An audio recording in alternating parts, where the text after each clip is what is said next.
3 வயசு 4 வயசு பிள்ளைக்கு மூளையினுடைய செல்கள் துடிச்சுக்கிட்டே இருக்கும் ஃபார் இன்ஃபர்மேஷன். செய்தி செய்தி எங்கே செய்தி. காது அப்போ தான் கொஞ்சம் வேலை செய்ய ஆரம்பிக்கும். கூப்பிட்ட உடனேயும் அந்த புள்ள பேரை சொல்லி கூப்பிட்ட உடனே அங்கங்கே திரும்பி பார்க்க பாருங்க. அந்த 2 வயசு 1.5 வயசு 2 வயசுலேருந்து 3 வயசுலேருந்து வாயை திறந்து அம்மான்னு சொல்லும். அல்லாஹ் அப்படி படைச்சிருக்கிறான். குழந்தையை ரப்புல் ஆலமீன் எப்படி படைச்சிருக்கணும், சயின்ஸ் எப்படி சொல்லிக் கொடுக்கணும். இந்த 50 வருஷமாக நம்ம படிக்கிற கல்வி இருக்குது பாருங்க. இந்த கல்வி நம்மளை எல்லாம் மெஷினாக மாற்றிக்கிட்டு இருக்குது, வேற ஒன்றும் கிடையாது. கொஞ்சம் கொஞ்சமாக இயந்திரமாக மாறிக்கிட்டு இருக்கிறோம். அப்போ முதல்ல அந்த 3 பிறக்கும் போதே அல்லாஹ் என்ன தெரியுமா சொல்லிக் கொடுக்குறான் அந்த குழந்தைக்கு, வயிற்றில் இருக்கக்கூடிய குழந்தைக்கு. அதுக்கு ஏதாவது தெரியுமா பாருங்க, எதுவுமே தெரியாது. ஆனால் 2 விஷயத்தை அல்லாஹ் ப்ரோக்ராம் பண்ணி ஸ்டோர் பண்ணி அனுப்பி விடுறான். ஓடு உள்ள ஓடு, வெளியில் வந்த உடனே இந்த 2 விஷயம் தான் உனக்கு வேலை செய்யணும். அடுத்தடுத்த காலம் வளர வளர வளர வாயிலிருந்து வர வேண்டிய வார்த்தை என்ன? முதல் வார்த்தை என்ன? அம்மா என்ற வார்த்தை. மா என்ற வார்த்தை. அதே மாதிரி தான் மாட்டுக்கும் படைச்சிருக்கிறான் அல்லாஹ், அதே மாதிரி தான் ஆட்டுக்கும் படைச்சிருக்கிறான். வாய் திறந்து கத்தக்கூடிய மிருகங்களுக்கு நீங்கள் கொஞ்சம் பேசி பாருங்க, அவங்களுடைய அதை ஆய்வு செஞ்சு பார்த்தோம்னா தெரியும். ஆட்டுக்குட்டியும் வெளியில் மேண்டு தான் கத்துது. மாடு கண்ணுக்குட்டி கண்ணு போட்டவனே என்ன கத்துது? முதல்ல சொல்லக்கூடிய வார்த்தை அல்லாஹ் என்ன? தன்னை பெற்றெடுத்த தாய் உச்சரிக்கணும். அந்த தாய் அம்மா என்று உச்சரிக்கணும். 2 விஷயத்தை படைச்சு அனுப்புறான் பாருங்க. பிறந்த பிள்ளைக்கு வேற ஏதாவது தெரியுமா? தெரியாது. ஆனால் அல்லாஹ் ப்ரோக்ராம் பண்ணி அனுப்பிச்சுறான். எப்படி? உனக்கு எங்கே நீ பிறந்த உடனேயும் பசிக்கிற நேரத்தில் சத்தம் எழுப்பணும். கத்திரத்தை கற்றுக் கொடுத்துருக்கான் அல்லாஹ். சத்தம் எழுப்பணும். சத்தம் எழுப்பினா உன் தாய் உனக்கு உணவு கொடுப்பாள். சரி, உணவு எங்கே இருந்து தருவாங்க? அந்த பிள்ளைக்கு சாப்பிட தெரியாத, ஒன்றும் தெரியாத. தூக்கி மடியில் அப்படி கையில் வச்ச உடனே குழந்தை தாயினுடைய மார்பகத்தை நோக்கி அந்த தலையை திருப்பும் பாருங்க. இதை ஒரு புள்ள ஆய்வு செஞ்சிச்சு, காயத்ரின்னு ஒரு பொண்ணு ஆய்வு செஞ்சிச்சு. எப்படிடா இந்த புள்ள கரெக்டாக மார்பகத்தை நோக்கி தன்னுடைய தலையை திருப்பது எப்படி அப்படின்னு சொல்லி ஆய்வு செய்யும் போது ஒரு மைக்ரோபயாலஜி படித்த பெண்மணி, பிஹெச்டி முடித்த பெண்மணி ஆய்வு செஞ்சிச்சு. ஆய்வு செஞ்சப்பதான் தெரிஞ்சிச்சு, தாயினுடைய மார்பகத்தில் இருக்கக்கூடிய நுண்ணுயிர்களும் அந்த பிறந்த குழந்தையினுடைய வாயில் உதடுகளிலே இருக்கக்கூடிய நுண்ணுயிர்களுக்கு கனெக்ஷன் கொடுக்குது. அல் ஹாலிக் அல்லாஹ் சொல்றான் தன்னை பற்றி. நான் யாரு? அல் ஹாலிக், நுணுக்கமாக படைக்கக்கூடியவன். கொஞ்சம் நம்மளை சுற்றி இருக்கக்கூடியதை ஆய்வு செஞ்சோம்னா போதும். அதுதான் கல்வியா கற்றுக் கொடுத்துருக்கணும். சயின்ஸ் படிக்கக்கூடிய மாணவர்களுக்கு பாருங்க, ஒன்றையும் படிக்கும் போதும் அல்லாஹ் அக்பர் அல்லாஹ் அக்பர் சுபஹானல்லாஹ் அல்ஹம்துலில்லாஹ் இந்த வார்த்தை வாயிலிருந்து வரணும். வரல. முதல் விஷயம் சவுண்ட் எழுப்புறது, இரண்டாவது விஷயம் உணவை நோக்கி திருப்புவது. அல்லாஹ் 2 வயசு 3 வயசு ஆகும்போது அந்த பேசக்கூடிய ஆற்றல் வரும்போது மா என்ற சத்தம் அந்த தாய்க்கு அல்லாஹ்வுடைய ரசூலும் கட்டளை இடுறாங்க. அம்மா என்று சொன்னதுக்கு பிறகு அடுத்து அந்த குழந்தையினுடைய வாயிலிருந்து வர வேண்டிய வார்த்தை என்ன? ஆனா அவனவா? ஏபிசிடியா? அந்த தாயை யார் படைத்திருக்கிறானோ, தாய் எப்படி ஒழுங்காக அந்த குழந்தையை படைத்தானோ, தந்தை அதற்கு உறுதுணையாக இருந்தானோ, தந்தையை படைத்து தாயை படைத்து இருவருக்கும் பரிசாக வழங்கிய குழந்தையை படைத்து அந்த மூவரையும் படைத்திருக்கக்கூடிய படைத்தவனுடைய பெயரை சொல்ல வேண்டும். அம்மா என்ற வார்த்தைக்கு பிறகு அடுத்து தாய் சொல்லிக் கொடுக்கக்கூடிய வார்த்தை அல்லாஹ் அர் ரஹ்மான், அளவற்ற அருளாளன். அந்த வார்த்தை அதுதான் கல்வியா இருக்கணும். ஹஜ்ரத் ரசூலுல்லாஹி ஸல்லல்லாஹு அலைஹி வஸல்லம் மதீனாவில் கட்டிய பள்ளிவாசலில் அமைக்கப்பட்ட சுஃபா என்று சொல்லக்கூடிய அந்த நர்சரி பிரைமரி ஸ்கூல்ல ஃபர்ஸ்ட் இந்த குழந்தைகளுக்கு கற்றுத்தந்தது இந்த கல்வியைத்தான். அர் ரஹ்மான், அர் ரஹீம், அர் ரஸாக், அஸ்மாவுல் ஹுஸ்னா என்று சொல்லக்கூடிய அல்லாஹ்வுடைய திருநாமங்கள். நான் யாருன்னு அல்லாஹ் திருமறையில சொல்லி காட்டுறான். என்னுடைய 99 பெயர்கள் இருக்கிறது. ஹூ ஐ ஆம், என்னுடைய ஆற்றல் என்ன, நான் யாரு, என்னுடைய சக்தி என்ன, நான் என்ன செஞ்சிருக்கிறேன், ஒன்னையும் சொல்லித்தாரான். இதற்கு விளக்கம் சொல்லி கொடுத்துட்டோம்னு வச்சுங்களேன், இந்த 99 அவனுடைய பெயர்களுக்கு விளக்கம் சொல்லி கொடுத்துட்டாவே முழு இஸ்லாமும் உள்ளடக்கும்.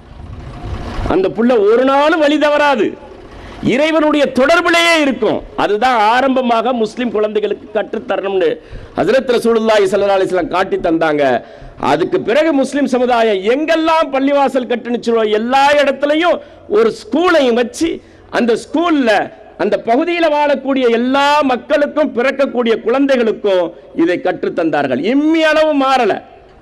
எங்களுடைய இறை தூதர் காட்டிய வழி அப்படின்னு சொல்லி எந்த அளவுக்கு அதை கற்றுத்தந்து ஒவ்வொரு காலத்திலையும் அதை மேம்படுத்தி கொண்டு வந்தாங்க பாருங்க.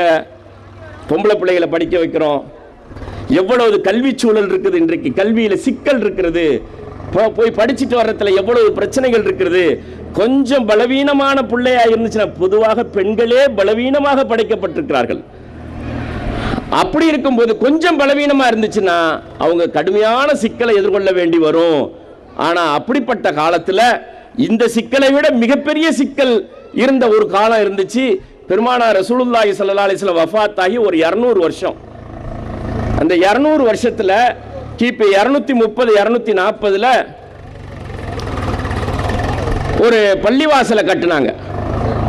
அந்த பள்ளிவாசலை கட்டி அதுக்கு உள்ள வந்துட்டு ஒரு பல்கலைக்கழகத்தை உருவாக்குனாங்க. இப்ப நம்ம ஊருக்கு பள்ளிவாசலுக்கு பேர் என்னன்னு பாத்தீங்கன்னா ஜாமியா பள்ளிவாசல். பள்ளிவாசல் சரி, அது என்ன ஜாமியா? ஜாமியா பள்ளிவாசல், பள்ளிவாசல் பள்ளிவாசல். ஜாமியா என்ற வார்த்தை என்ன? ஜாமியா என்றால் பல்கலைக்கழகம், கல்வி நிறுவனம், ஒருங்கிணைக்கப்பட்ட கல்வி நிறுவனம். 830ல மொரோக்கோவில் வச்சு ஒரு பள்ளிவாசலை கட்டினாங்க. ரொம்ப முக்கியமாக கவனிச்சுக்கணும் படிக்கக்கூடிய இளம் பிள்ளைகள். அது இல்லாமல் தாய்மார்கள் உள்வாங்கிக் கொண்டு குழந்தைகளுக்கு சொல்லித்தர வேண்டிய மிக முக்கியமான சம்பவம். வரலாறு சொல்லித்தரப்படாததுனால தான் நம்ம எப்படி வாழ்றதுன்னு நமக்கு தெரியாத சிக்கல்ல போய் மாட்டியிருக்கிறோம்.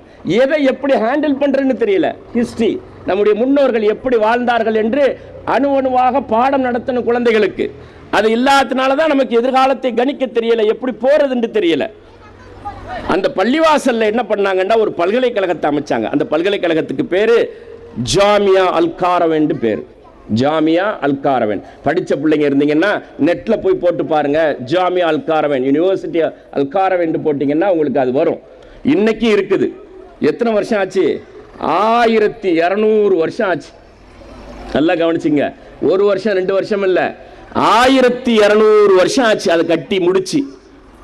அந்த பல்கலைக்கழகத்தை கட்டி முடிச்சு, அந்த பல்கலைக்கழகம் தான் முதல்ல உலகத்துல படிச்சு முடிச்சவங்களுக்கு சர்டிபிகேட் கொடுக்கணும், சனது கொடுக்கணுங்கிற கான்செப்டை உலகத்துக்கே காட்டி தந்தது. எம்ஏ முடிச்சிருக்கிறீங்க, பிஇ முடிச்சிருக்கிறீங்க, எம்ஏ எம்எட் முடிச்சிருக்கிறீங்க, எம்ஃபில் முடிச்சிருக்கிறீங்க, பிஹெச்டி முடிச்சிருக்கிறீங்க, நீ படிச்சேன்னு சொல்ற படிச்சதுக்கான ப்ரூஃப் என்ன? என்ன அத்தாட்சி, என்ன ஆதாரம், என்ன? இப்படி எல்லாரும் அப்படியே போறாங்களே. அப்ப படிச்சதுக்கு ஒரு ஆதாரம் இருக்கணும், ஒரு சர்டிபிகேட் இருக்கணும், எழுத்துப்பூர்வமா. அப்படிங்கிற இந்த கான்செப்டை உலகத்துக்கே காட்டி தந்தது. அதுக்கு முன்னால் அந்த மாதிரி கிடையாது. உலகத்துக்கே காட்டி தந்தது அந்த ஜாமியா அல்-காரவன் என்று சொல்லக்கூடிய அந்த பல்கலைக்கழகம். இஸ்லாமிய நிலப்பரப்பில் பள்ளிவாசலை கட்டி பள்ளிவாசலுக்குள் அமைந்த ஜாமியா அன்றைக்கு இருந்தது. அதனாலதான் ஜாமியா மஸ்ஜித்னு அதுக்கு பேரு. நம்ம பள்ளிவாசல் தமிழ்ல போட்டிருக்கிறோம், ஜாமியா மஸ்ஜித். ஜாமியா என்றால் பல்கலைக்கழகம், மஸ்ஜித் என்றால் பள்ளிவாசல். இது இரண்டும் இணைத்தது. அதனால இந்த வார்த்தையை விடாம தமிழ்நாட்டில் இல்ல எல்லா இடத்துக்கும் போனாலும் சரி ஜாமியா பள்ளிவாசல், ஜாமியா மஸ்ஜித், ஜாமியா மஸ்ஜித் இருக்கும். பல்கலைக்கழகத்தோடு இணைந்து அல்லது பள்ளிவாசலோடு இணைந்த பல்கலைக்கழகம், கல்வி நிறுவனம். இந்த ரெண்டையும் பிரிக்கிறதுக்கு முஸ்லிம் சமுதாயத்துக்கு அனுமதியே கிடையாது. கல்வி நிறுவனம் வேறு, பள்ளிவாசல் வேறு. நோவே, செய்யவே கூடாது, பண்ணவே கூடாது. ஆனா அந்த 70 வருஷமா பண்ணியிருக்கிறோம். குறிப்பா அந்த 30 வருஷத்துல பண்ணி முடிச்சிட்டு பள்ளிவாசல் தொழுவதற்கு, பள்ளிக்கூடம் அறிவை பெறுவதற்கு என்று மாற்றி அமைக்கப்பட்டிருக்கிறது. 1400 வருஷத்துல நடக்காத தவறு இந்த 50-60 வருஷத்துல நடக்குது. ஏன் சிக்கல் வராது? அல்லாஹ்வுடைய பரக்கத்து எப்படி வரும்? அப்ப முதல்ல அந்த சனது, ஒரு சர்டிபிகேட் கொடுக்கணுங்கிற கான்செப்ட் உலகத்துக்கே காட்டி தந்த அந்த பள்ளிவாசலுடைய உள்ளே அமைந்திருக்கக்கூடிய பல்கலைக்கழகம் ஜாமியா அல்-காரவன் என்று இருக்கிறது. இன்னைக்கு நீங்க போனாலும் போய் பார்க்கலாம், நெட்ல போனீங்கன்னா இருக்கும். அந்த பல்கலைக்கழகத்தை உருவாக்குனது, கட்டுனது யார் தெரியுமா? பொம்பளை பிள்ளைகளுக்கு படிக்க வைக்கிறது எது கல்வியா இருக்கணும், எத்தனை வயசுக்கு படிக்க வைக்கிறது, இதுல பெரிய குழப்பம் இன்னைக்கு இருந்துகிட்டு இருக்குது. அந்த பல்கலைக்கழகத்தை கட்டியது 2 பெண்கள், முஸ்லிம் பெண்கள், ஃபாத்திமாவும் மரியமும். உலகத்திற்கு சர்டிபிகேட் கொடுக்கணுங்கிற கான்செப்ட் உலகத்திற்கே காட்டி தந்தவர்கள். ஃபாத்திமா அல்-ஃபிக்ரி, மரியம் அல்-ஃபிக்ரி, அக்காவும் தங்கச்சியும் திருமணமாகாத 2 இளம் பெண்கள் கட்டிய பல்கலைக்கழகம் கின்னஸ் புத்தகத்திலே இடம்பெற்றிருக்கிறது. உலகத்தினுடைய பழமையான பட்டம் வழங்கும் பல்கலைக்கழகம். கின்னஸ் புத்தகத்தை திறந்து பாருங்க. தி oldest academic granting university in the world. உலகத்தினுடைய மிக பழமையான பட்டம் வழங்கும் பல்கலைக்கழகம் ஜாமியா அல்-காரவன். 1200 வருஷம் ஓடி போச்சு. கீராம்பூர்ல இருந்து சலீம் பேசிக்கிட்டு இருக்கேன் ஃபாத்திமாவை பத்தி. இன்னும் 1000 வருஷம் போனாலும் சரி, இந்த உலகம் என்று ஒன்று இயங்குகின்ற வரையிலும் கல்வி குறித்து யார் பேசினாலும் சரி, ஃபாத்திமாவுடைய பெயரை விட்டுட்டு எழுத முடியுமா, பேச முடியுமா? சர்டிபிகேட் கொடுக்கணுங்கிற கான்செப்டை காட்டி தந்ததே அந்த 2 பெண்களும் தானே. வாப்பா பெரிய தொழிலதிபர், ஓடி ஓடி வியாபாரம் பண்ணிக்கிட்டே இருந்தாங்க. வாப்பா நீங்க பண்ணுங்க, ஆனா எந்த நிமிஷமும் எக்ஸிட் ஆயிடலாம் உசுறு. ஏதாவது கேரண்டி இருக்குதா யாருக்காவது? இவர் வந்துட்டு ஒரு 20 வருஷம் வாழ்வார், இவர் ஒரு 30 வருஷம் வாழும், இவர் 60 வயசு 90 வயசு வருவார், 100 ஆண்டுகள் வாழணும், 150 வருஷம் வாழணும், எந்த கேரண்டியும் கிடையாது. பெருமானார் ரசூலுல்லாஹி ஸல்லல்லாஹு அலைஹி வஸல்லம் சொன்னாங்க, என் உம்மத்தினுடைய ஆவரேஜ் ஏஜ் ஒரு வயது 60 to 70, 60லிருந்து 70க்குள். That's all, chapter close. என் உம்மத்தினுடைய வயது ஆவரேஜா 60லிருந்து 70. எக்ஸம்ஷனா சிலருக்கு போகும், அதெல்லாம் போனஸ். That's all, bonus. 60 70 தாண்டிடுச்சா அல்லாஹ் போனஸ் கொடுத்துருக்குறான் அப்படின்னு நினச்சிக்க வேண்டியது. 60க்குள் 70க்குள் முடிந்துவிடும். ஆவரேஜாக பார்த்தோம் ஹஸரத் ரசூலுல்லாஹி ஸல்லல்லாஹு அலைஹி வஸல்லம் சொன்னது. அப்போ நீங்க இந்த மாதிரி ஓடி ஓடி சம்பாரிச்சுக்கிட்டு இருக்கிறீங்க, எந்த நேரமும் எக்ஸிட் ஆயிடலாம். வாப்பாக்கு சொல்லி கொடுத்தாங்க இந்த பிள்ளைங்க. அல்லாஹ்வுடைய மார்க்கத்தை படித்ததனுடைய வெளிப்பாடு. வேற எதை படிச்சிருந்தாலும் இப்படி சொல்றதுக்கு வாய்ப்பு இருக்குதா? அல்லாஹ்வுடைய மார்க்கத்தை படித்ததுனால பாப்பாக்கு சொன்னாங்க, அத்தாக்கு சொல்லி கொடுத்தாங்க, அவங்க பாவாவுக்கு சொல்லி கொடுத்தாங்க. நீங்கள் ஓடி ஓடி சம்பாதிக்கிறீங்க, ஆனால் எந்த நிமிஷமும் உசுறு போயிடலாம். தெர் இஸ் நோ கேரண்டி கிடையாது. ஆனால் மரணித்ததுக்கு அப்புறம் உங்களுடைய செயல்பாடுகள் எல்லாம் நின்று போயிடும். உங்களுக்கு நன்மை மட்டும் வந்துக்கிட்டு இருக்கணும்னா நீங்கள் சதக்கத்துல் ஜாரியால் நீங்கள் உங்களுடைய செல்வத்தை செலவழிங்க அப்படின்னு சொன்ன உடனேயும், வாப்பா நீ எவ்வளோ கேட்டாலும் நான் தர்றேம்மா, உனக்கான பங்கையும் நான் தந்துடுறேன்னு சொல்லி 2 பொம்பளை பிள்ளை தான் பாகப்பிரிவினை எல்லாம் செஞ்சு கொடுத்தாரு. இந்த ஃபாத்திமா என்று சொல்லக்கூடிய அந்த பெண்மணி நின்று, அவர்களே களத்தில் நின்று, அவங்க ஆர்கிடெக்சர் படித்தவங்க, கட்டிடக்கலை படித்தவங்க. இப்போ தான் வந்துட்டு மார்க்க கல்விக்கு ஒரு இடம், கட்டிடக்கலைக்கு ஒரு இடம் இருக்குது. எந்த காலத்திலையும் அந்த மாதிரி இருந்தது கிடையாது. 1450 வருஷமாக இருந்தது கிடையாது. மார்க்க கல்வி படிக்கக்கூடிய அதே இடத்துல தான் கட்டிடக்கலையும் சொல்லிக் கொடுக்கப்படும். எல்லா இடத்துலையும் சேர்த்து இணைத்து கற்றுத்தரப்படும். இப்போ ஒரு 30-40 வருஷத்துக்கு முன்னால் வரையிலும் நம்முடைய தாய் மதரசா என்று சொல்லக்கூடிய வேலூர் அல் பாக்கியாத்து சாலிகாத்தில் கட்டிடக்கலையும் இருந்தது. மார்க்க கல்வி படிக்கிறதோட கட்டிடக்கலை. யார் கட்டினது? தாஜ்மஹாலை எல்லாம் எந்த இன்ஜினியரிங் காலேஜில் போய் படிச்சுட்டு வந்தாங்க? குதுப் மினாரை யார் கட்டினது? எந்த இன்ஜினியரிங் காலேஜில் போய் படிச்சுட்டு வந்தாங்க? என்ன கம்பி சிமெண்ட் இருக்குதான்னு பாருங்க. தாஜ்மஹாலில் போய் கம்பியும் சிமெண்ட்டும் இருக்குதான்னு பாருங்க. கிடையவே கிடையாது. இன்ஜினியர் வந்து பிளான் போட்டாரு, டிசைன் பண்ணாரு. எல்லாம் மதரசாவில் கற்றுத்தந்த அறிவு, கட்டிடக்கலை அறிவு. ஒரு பள்ளிவாசலை கட்டுனா 500 வருஷம் 1000 வருஷம். நம்ம கட்டுற பள்ளிக்கான ஸ்டெபிலிட்டி காலம் எத்தனை ஆண்டுகள்? 30 to 40 years, 30 to 40 ஆண்டுகள். கடற்கரை ஓரத்தில் கட்டினா 50 வருஷத்தில் பொலன்னு கொட்டி போயிடும், முடிஞ்சு போச்சு. ஆனால் தமிழகத்தில் கட்டப்பட்ட பள்ளி, இந்தியாவில் கட்டப்பட்ட பள்ளி, 50 வருஷத்துக்கு முன்னால் கட்டப்பட்ட பள்ளி. ஒரு பள்ளியை கட்டணும்னா அது 10 தலைமுறை, 500 தலைமுறைக்கு எத்தனை தலைமுறை இருந்தாலும் சரி, அதில் நின்று தொழக்கூடிய அளவுக்கு பள்ளியை கட்டுவார்கள். ஊர் மக்களே மண் சுமந்து கல் சுமந்து கட்டி இருக்கக்கூடிய பள்ளி. இந்த இருக்க விருதுநகருக்கு போய் பாருங்க, கல்லு பள்ளி இருக்கு பாருங்க. ஊர் மக்கள் காலையில் எல்லாம் விவசாய வேலைக்கு போயிட்டு சாயங்காலம் வந்து சோத்தாக்கி சாப்பிட்டு இரவு வரைக்கும் அவர்கள் உழைப்பார்கள். பள்ளிவாசல்லே முதுகுல தூக்கிட்டு ஏறி இருக்கிறாங்க கல்லுக்கு, அதுவும் பாறாங்கல்லு. கீழக்கரை ஜும்மா பள்ளியினுடைய காலம் 600 வருஷம். திருச்சி உறையூர் பள்ளியினுடைய காலம் என்ன? 1000 ஆண்டுகள். உறையூர்ல சின்ன பள்ளி ஒன்று இருக்குது, 1000 வருஷம் ஆச்சு. அதே போன்று கடற்கரை ஓரத்தில் இருக்கக்கூடிய எந்த பள்ளிக்கு போனாலும் சரி 500 வருஷம் 1000 வருஷம். இன்னைக்கு நம்ம என்ன படித்த பட்டதாரிகள் இன்ஜினியர்ஸ் கட்டுறோம். ஸ்ட்ரக்சரல் இன்ஜினியர் பள்ளி கட்டுறாரு, பில்டிங் கட்டுறாரு, சிவில் இன்ஜினியர் கட்டுறாரு. For how many years? என்ன ஸ்டெபிலிட்டி காலம்? 40 ஆண்டுகள் 50 ஆண்டுகள். எது அறிவுள்ள சமூகம்? 500 வருஷம் அதனுடைய காலம் இருந்தது. அந்த பெண்மணி கட்டிய, அவர்களே களத்தில் நின்று, ஃபாத்திமா அல் ஃபிக்ரி என்று சொல்லக்கூடிய அந்த பெண்மணி களத்தில் நின்று டிசைன் பண்ணி கட்டின பள்ளி 1200 வருஷம் ஆச்சு. இன்னைக்கும் பள்ளிவாசல் இயங்கிக் கொண்டிருக்கிறது. அல்லாஹ்வுடைய கடமை, முஸ்லிம்களுடைய கடமை, மனிதர்கள் தங்களுடைய இறைவனுக்கு செலுத்த வேண்டிய கடமைக்காக அழைக்கக்கூடிய பாங்கொலி ஒலித்துக் கொண்டிருக்கிறது. அதன் உள்ளே கல்வி நிறுவனம் நடைபெற்றுக் கொண்டிருக்கிறது. ஜாமியா அல் காரவன். இந்த உலகம்னு ஒன்று இருக்கிற வரைக்கும் ஃபாத்திமா அல் ஃபிக்ரியை பேசிக்கிட்டே இருக்கும். சாதாரணம் இல்லை பெண்கள் ஆற்றியிருக்கக்கூடிய பங்களிப்பு.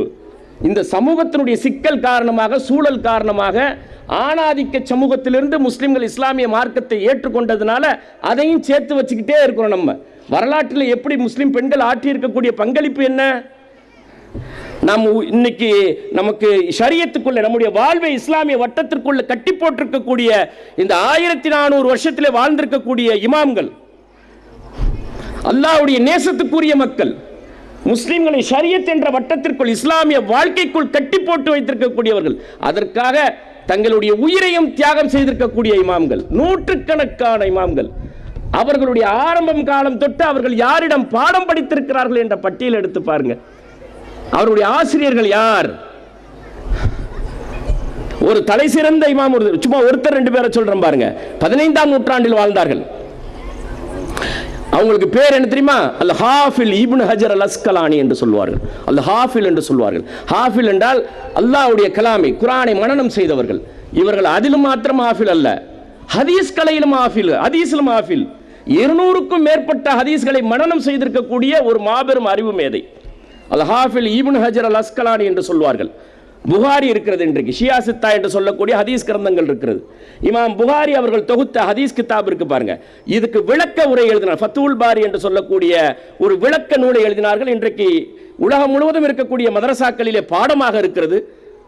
இமாம் இப்னு ஹஜர் அல் அஸ்கலானி ஏராளமான நூல்களை எழுதி குவித்திருக்கிறார்கள், வரலாற்று நூலை எழுதி குவித்திருக்கிறார்கள். அவர்கள் யாரிடம் பாடம் படித்தார்கள்? 3 பெண் ஆசிரியர்களிடம் பாடம் படித்திருக்கிறார்கள்.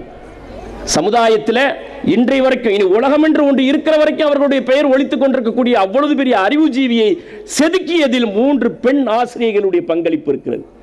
சும்மா வந்துடல மார்க்கம். இன்னைக்கு 1436 வருஷம் ஆயிருக்குன்னா ஆண்கள் மட்டும் படிச்சு, ஆண்கள் மட்டும் வேலை செஞ்சு, அவங்க மட்டும் மார்க்கத்தை படிச்சு, அதனாலேயே சமுதாயத்துக்கு இன்னைக்கு அல்லாஹ்வுடைய மார்க்கம் கிடைச்சிருதா? வரலாற்றை கொஞ்சம் புரட்டி பாருங்க. இமாம் இப்னு ஹஜர் அஸ்கலானி அவர்களுடைய மனைவி பெயர் என்ன தெரியுமா? அனஸ் ஹாத்தூன். எந்த வரலாற்று புத்தகத்தை எடுத்து பார்த்தாலும் தெரியுது அனஸ் ஹாத்தூனுடைய பங்களிப்பு என்ன. எல்லாரும் வந்துட்டு இளம் பிராயத்திலிருந்து ஓதி முடிக்கக்கூடிய மாணவர்களுக்கு கற்றுத்தருவார்கள். ஆனால் அனஸ் ஹாத்தூன் என்ற பெண்மணி, அறிவிற் சிறந்த பெண்மணி, ஃபத்வா வழங்குவதற்கு அவர்களுக்கு வாய்ப்பளிக்கப்பட்ட, அவர்களுக்கு அதிகாரம் வழங்கப்பட்ட அந்த பெண்மணி மதரசாவிலே ஓதி முடித்த, அதற்கு பிறகு ஆய்வு மேற்கொள்ளக்கூடிய, ஆலிம்களுக்கு வகுப்பெடுக்கக்கூடிய ஆசிரியை அனஸ் காத்தூன். எத்தனை பேர்த்த சொல்லிட்டு போலாம்? அப்படியே ஆயிரக்கணக்கான பெண்மணிகள், நூறாண்டு எந்த நூற்றாண்டை எடுத்துக்கிட்டாலும் சரி, பெண்களுடைய பங்களிப்பு அல்லாஹ்வுடைய மார்க்க வளர்ச்சிக்கு, அந்த தீனை நிலைநிறுத்துவதற்கு, முஸ்லிம் உம்மத்தை இஸ்லாமிய வட்டத்திற்குள் கட்டி போடுவதற்கு. இந்த சமூகம் நம்ம எங்கிருந்து வந்திருக்கிறோம்? இஸ்லாமிய மார்க்கத்தை தவிர பாக்கி எந்த புத்தகங்களை நீங்கள் எடுத்துக்கொண்டாலும் சரி, கொள்கை நூல்களை எடுத்துக்கொண்டாலும் சரி, இன்றைக்கு பெருசாக பேசக்கூடிய அமெரிக்க, ஐரோப்பிய நாடுகள் ஒரு காலத்தில் விவாதத்தில் ஈடுபட்டா என்ன தெரியுமா? பெண்களுக்கு உசுர் இருக்குதா, இதயம்னு ஒன்று இருக்குதா, அது ஒரு மெஷினா அப்படின்ட்டு ஆய்வில் ஈடுபட்டான். அப்படி ஈடுபட்டவன் தான் இன்னைக்கு பெண் உரிமையை பற்றி பேசிக் கொண்டிருக்கிறார்கள். முஸ்லிம் சமுதாயம் வழங்கியிருக்க, இஸ்லாமிய மார்க்கம் வழங்கியிருக்கக்கூடிய இந்த மார்க்கத்தினுடைய வளர்ச்சிக்கு பெண்கள் வழங்கியிருக்கக்கூடிய, ஆற்றி இருக்கக்கூடிய பங்களிப்பு சாதாரண பங்களிப்பு அல்ல. இதே தமிழகத்திலும் சரி, இந்தியாவிலும் சரி, ஆயிரக்கணக்கான பெண்மணிகள். ஏன்னா 800 வருஷம் ஆண்ட சமூகம்ல. இன்னைக்கு நம்ம இப்படி உட்கார்ந்துருக்கிறோம், சிறுபான்மையாக உட்கார்ந்துருக்கிறோம். கொஞ்சம் நெஞ்சமா 1206 150 வருஷத்துக்கு முன்னால 1857 வரைக்கும் 651 வருஷம். ஒங்கூட்டு எங்கூட்டு வருஷம் இல்லை, ஒரு வருஷம் 2 வருஷம் இல்லை, 651 வருஷமும் இந்திய துணைக்கண்டத்தை ஆண்ட சமூகத்தினுடைய வாரிசுகள்.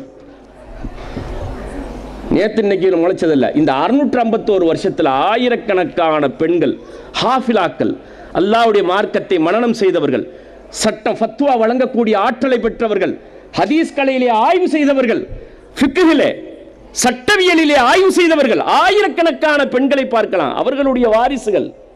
தமிழ்நாட்டில் ஏறக்குறைய 44 லட்சம் பேர் முஸ்லிம்கள். அரசு கொடுக்கின்ற கணக்குப்படி 44 லட்சத்தை 22 லட்சம் பெண்கள், 22 லட்சம் ஆண்கள். வெறுமனே 22 லட்சம் ஆண்கள் மாத்திரம் படித்து பட்டதாரியாகி எல்லாம் ஆயிட்டா சமுதாயம் முன்னேறிடுமா? மாற்றம் வந்துடுமா? அந்த 22 லட்சம் பெண்களையும் வீட்டுக்குள்ளே போட்டு முடக்கி வச்சிருந்தா, சோறாக்குறது மட்டும்தான் அவங்களுடைய வேலை அப்படின்னு முடக்கி வச்சிருந்தோம்னா, இப்போ அதுவும் வேலை இல்லாமல் போயிடுச்சு. சோறாக்குறதும் வேலை இல்லாமல் போயிடுச்சு.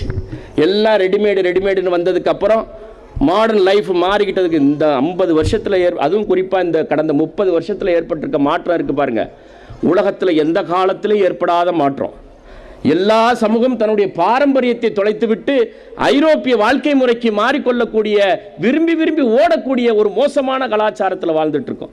அதில் அதிகமாக பாதிக்கப்பட்டிருக்கிறவர்கள் பெண்கள் தான். அதனால அறிவை கொடுக்க வேண்டிய வேலை பெண்களுக்கு.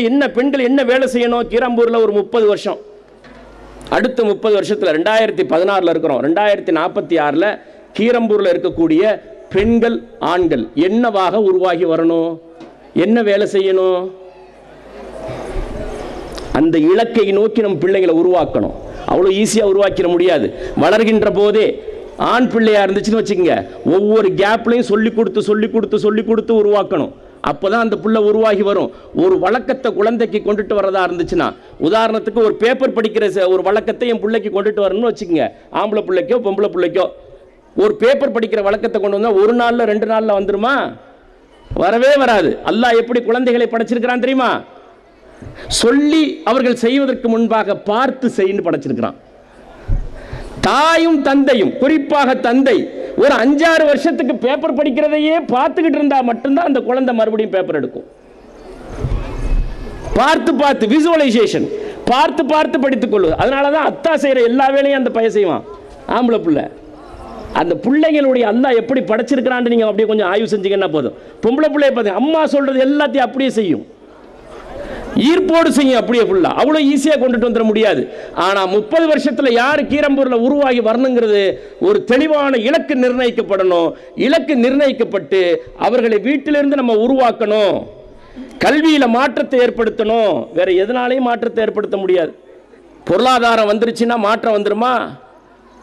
சான்ஸே கிடையாது. கீரம்பூரில் இருக்கக்கூடிய அவ்வளோ ஆண்களையும் பெண்களையும், வளரக்கூடிய பெண்களையும் இன்ஜினியர் ஆக்கிருங்க, டாக்டர் ஆக்கிருங்க. சமுதாயத்தில் மாற்றம் வந்துருமா? ஒரு நாளும் வராது. அதிகமாக சிக்கல் தான் வரும். எல்லாரும் பணக்காரர் ஆயிட்டோம், இன்னும் கூடுதலான பிரச்சனைகள், சண்டை சச்சரவுகள் உருவாயிடும். அப்ப எப்படி உருவாக்கணும்? டாக்டர் ஆக்கிறதுக்கு முன்னால, இன்ஜினியர் ஆக்கிறதுக்கு முன்னால, பணக்காரர் ஆக்கிறதுக்கு முன்னால ஒரு முஸ்லிம் டாக்டர் என்ன செய்யணுங்கிற அறிவு கொடுக்கப்பட்டிருக்கணும் ஆணுக்கும் பெண்ணுக்கும். ஒரு முஸ்லிம் இன்ஜினியர் எப்படி வாழணும், என்ன வேலையை செய்யணும் அப்படின்னு வழங்கப்பட்டிருக்கணும். ஒரு முஸ்லிம் செல்வந்தர், தொழில் செய்யக்கூடியவர், எப்படி தொழில் செய்யணுங்கிற அறிவு கொடுக்கப்பட்டிருக்கணும். ஒரு முஸ்லிம் விவசாயி எப்படி வேளாண்மை செய்யணும், இந்த நிலத்தை எப்படி பார்க்கணும், இந்த மண்ணை எப்படி பார்க்கணும், மண்ணில் முளைச்சு வர்றதை எப்படி பார்க்கணும், அல்லாஹ்வுடைய ரசூல் எப்படி சொல்லியிருக்கிறாங்க, அந்த அறிவு வழங்கப்பட்ட அந்த சமூகம் உருவானால் மட்டும்தான் மாற்றம் ஏற்படுவதற்கு வாய்ப்பு இருக்கிறது. அதனால குழந்தைகளை வளர்த்தெடுக்கக்கூடிய விஷயங்களிலே மிகுந்த எச்சரிக்கை தேவை. ஆண் பிள்ளைகளை வளர்த்தெடுப்பதிலும் பெண் பிள்ளைகளை வளர்த்தெடுப்பதிலும் மிகுந்த எச்சரிக்கை தேவை. இந்த வாழ்க்கை முறைக்கு நம்ம மாறிக்கிட்டதற்கு பாருங்க, இந்த 30-40 வருஷமா நவீனமாக வரக்கூடிய வாழ்க்கை முறைக்கு மாறுறதுக்கு முக்கிய காரணம் பள்ளிவாசலிருந்து நமக்கான கல்வி பிரித்து வேற ஸ்கூலுக்கு போனதுனால. இது முஸ்லிம்களுக்கு அழகல்ல, இஸ்லாமிய கலாச்சாரம் அல்ல. நம்ம பாதை மாற்றப்பட்டிருக்கிறோம். அந்த 50 வருஷத்தில் மறுபடியும் நம்முடைய கலாச்சாரத்துக்கு வரணும். 1436 வருஷமா வரக்கூடிய கலாச்சாரத்தை பிடிச்சிக்கிட்டே போகணும். அதையே நம்ம குழந்தைகளுக்கு கற்றுக் கொடுக்கணும். பாப்பா, உனக்கு எங்கேயுமே அறிவு கொடுப்பதற்கு யாருக்கும் தகுதி கிடையாது. நல்லா கவனிச்சிங்க.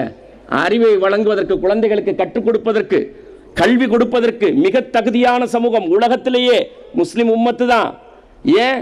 அதுக்குத்தான் அதுக்கான தகுதி இருக்குது. படைச்ச அல்லாஹ் ரப்புல் ஆலமீனுடைய செய்திகளை வைத்திருக்கக்கூடிய சமூகம்.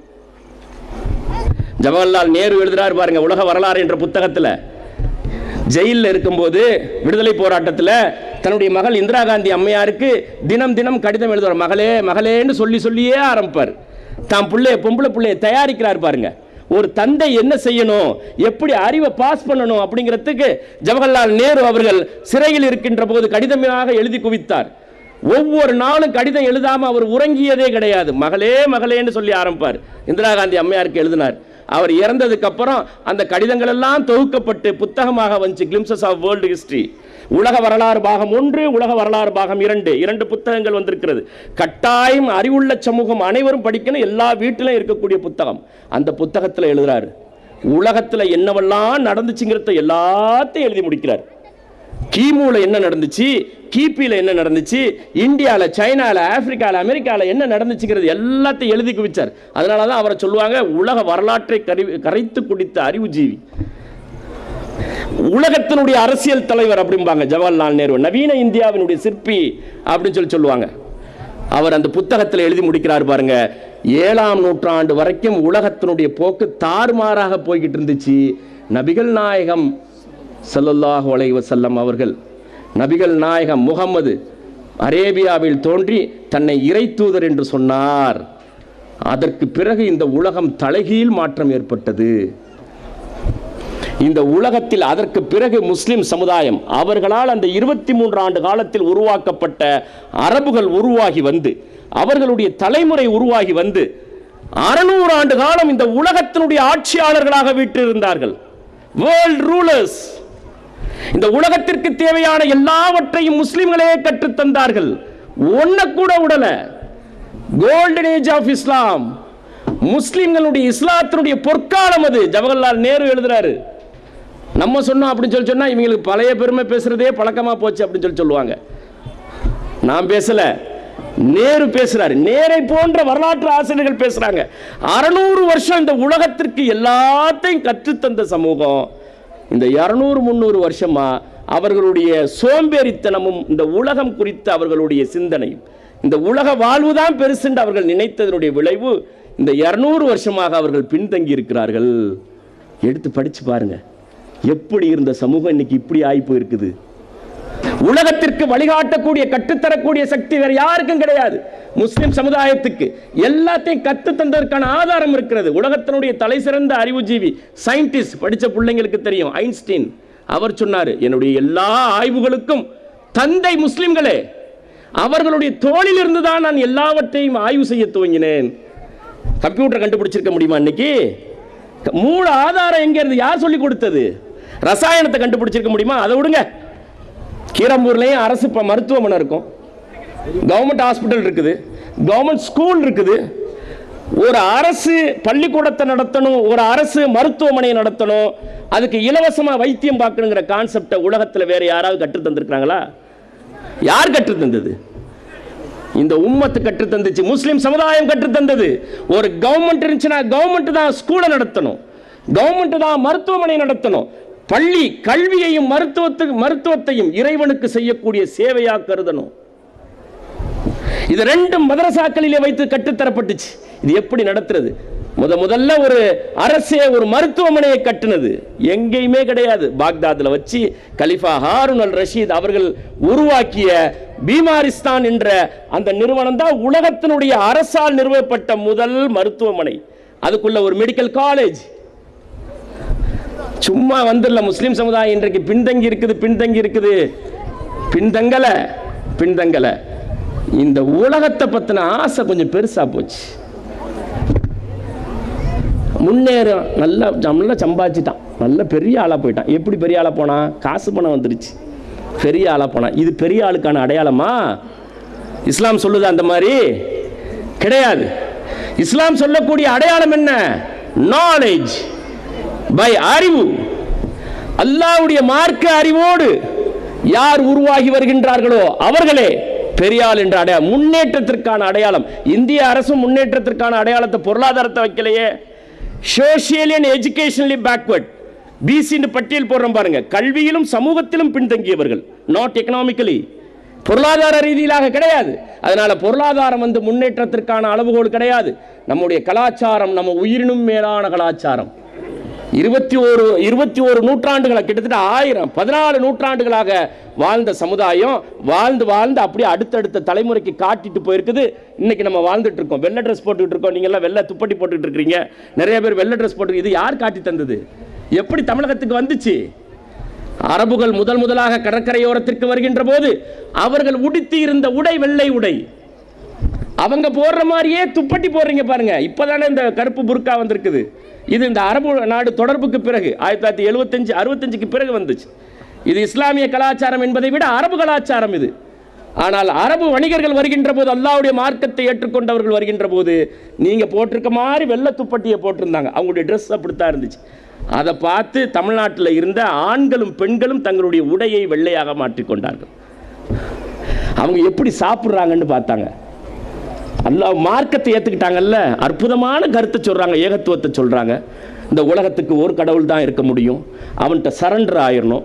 அவனுடைய கடைசி தூதர் முகமது நபிகள் ஸல்லல்லாஹு அலைஹி வஸல்லம் அவர்கள், அவங்களுடைய போதனைகளை தான் நாங்கள் ஏற்றுக்கிறோம். எங்களுடைய வியாபாரத்தை பாருங்கள், ஏற்கனவே இறை தூதர் வர்றதுக்கு முன்னாலேயும் அரபுகள் வந்தாங்க. அவங்களுடைய வியாபாரத்துக்கும் முஸ்லிம்களாக இருக்கக்கூடிய எங்களுடைய வியாபாரத்துக்கு வித்தியாசத்தை பாருங்க. நாங்கள் என்ன இருக்குதோ இருக்கிறத சொல்றோம், ஒளிவு மறைவு கிடையாது. என்ன நிற்கிறோமோ அளவு நிலுவைகளில் நீதி. பெண்களை திருமணம் செய்யறாங்க. முஸ்லிம்கள் வருவதற்கு முன்னால வந்த அரபுகள் இஸ்லாம், அதாவது இஸ்லாத்தை ஏற்றுக்கொள்ளாத அரபுகள் இருக்கான் பாருங்க. அவன் வரும்போது தமிழ்நாட்டில் ஒரு கலாச்சாரம் இருந்துச்சு. வயசுக்கு வந்த பிள்ளைங்களை எல்லாம் போய் குழியை தோண்டி புதைச்சி வச்சிருவாங்க. அரபுகள் வர்றான், அரபுகளை தூக்கிட்டு ஓடி போயிடுவான் அப்படின்னு சொல்லி பொம்பளை பிள்ளைங்களை தூக்கிட்டு ஓடக்கூடிய சமூகமாக இருந்துச்சு. அது மாத்திரமல்ல, வந்தவர்கள் மொத்தா திருமணம் என்று ஒரு திருமண முறை இருந்துச்சு அரபுகள்கிட்ட. இப்போ இங்கே அங்கேருந்து வர்றாங்கன்னு வச்சுக்கங்க, வந்தால் ஒரு பெண்ணிட்ட பேசி ஒரு 2 மாதம் 3 மாதம் குத்தகைக்கு முடிச்சுட்டு போகும்போது செட்டில் பண்ணிட்டு போயிடுறது. இன்னைக்கு சில ஷியாக்கள் அதை பயன்படுத்தி கொண்டிருக்கிறார்கள். பெருமானார் ரசூலுல்லாஹி ஸல்லல்லாஹு அலைஹி வஸல்லம் வந்து அதை தடுத்தார்கள். ஏற்கனவே அரபுகள் அப்படி திருமணம் பண்ணிக்கிட்டு இருந்தான், பொம்பளை பிள்ளையை தூக்கிட்டு போயிருந்தான், இப்படி வந்துட்டு குத்தகைக்கு எடுத்து வச்சிருந்தான். ஆனால் இப்போது வந்திருக்கக்கூடிய அரபுகளிடம், இஸ்லாமிய மார்க்கத்தை ஏற்றுக்கொண்டு வந்திருக்கக்கூடிய அரபுகளிடம் அவர்களுடைய பேச்சு அல்லாஹ் அக்பர் அல்லாஹ் அக்பர் நீதியாகவும் நிதானமாகவும் அமைதியாகவும் அழகானவும் இருக்கிறது. அவர்களுடைய செயல்பாடு, அவர்களுடைய வியாபாரம், அவருடைய வாழ்க்கை முறை கண்ணியமாக இருக்கிறது. அவங்க ட்ரெஸ்ஸை பார்க்குறாங்க, வெள்ளையா இருக்குது, உடனே எல்லாரும் வெள்ளை ட்ரெஸ்ஸுக்கு மாறுறாங்க. அப்படித்தான் நம்மள்ட்ட வெள்ளை பழக்கம் உருவாகி வந்துச்சு. அவங்க சாப்பிட்ற ஸ்டைலை பார்த்தாங்க. எப்படி சாப்பிட்டாங்க? 4 பேர் 3 பேர் யார் இருக்கிறாங்களோ எல்லாரும் ஒன்றா உட்கார்ந்து கீழே உட்கார்ந்து ஒரே தட்டில் சாப்பிடக்கூடிய சகன் சிஸ்டம். அரபுகளை பார்த்து முஸ்லிம்கள் ஏற்றுக்கொண்டார்கள்.